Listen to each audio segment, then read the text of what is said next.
காஞ்சிபுரம் மாவட்டத்தில் தொடர் மழையால் அப்பள உற்பத்தி முடங்கிவிட்டதாக அந்த தொழிலில் ஈடுபட்டுள்ளவர்கள் கவலை தெரிவித்துள்ளனர். 10 டன்னுக்கும் அதிகமான அப்பளம் வீணாகிவிட்டதாகவும் அவர்கள் கூறியிருக்கின்றனர். இடைவிடாத மழையாலும் உளுத்தம் பருப்பின் விலை உயர்ந்ததாலும் தங்களது வாழ்வாதாரம் பாதிக்கப்பட்டுள்ளதாக அவர்கள் தெரிவித்துள்ளனர். இதனால் வங்கிகளில் வாங்கிய கடனை திருப்பி செலுத்த முடியவில்லை என்றும் கூறினர். தங்களது நிலை குறித்து மாவட்ட ஆட்சியரிடம் பல முறை புகார் அளித்தும் எவ்வித நடவடிக்கையும் எடுக்கப்படவில்லை என்றும் அப்பள உற்பத்தியாளர்கள் கவலை தெரிவித்தனர்.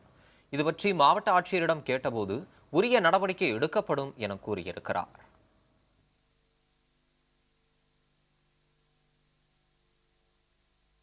பருவமழையால் 1.5 மாத காலமாக இங்கே வேலையின்மை அதிகரிச்சிருக்கு. அப்பளத்தோட கடுமையான கடன் சுமையில் ஏற்கனவே இருக்கிறதுனால இது மேலும் ஒரு சுமையாக அப்பளத்தோட ஏற்பட்டிருக்கு. அது மட்டும் இல்லாமல் 2 மாத காலம் முன்னாடி உளுந்தம்பருப்பு விலை கடுமையாக உயர்ந்ததால் ஏற்கனவே அவங்க தொழில் பாதிப்பு இருந்தது. இது மேலும் ஒரு சுமையாக மாறி இருக்கு.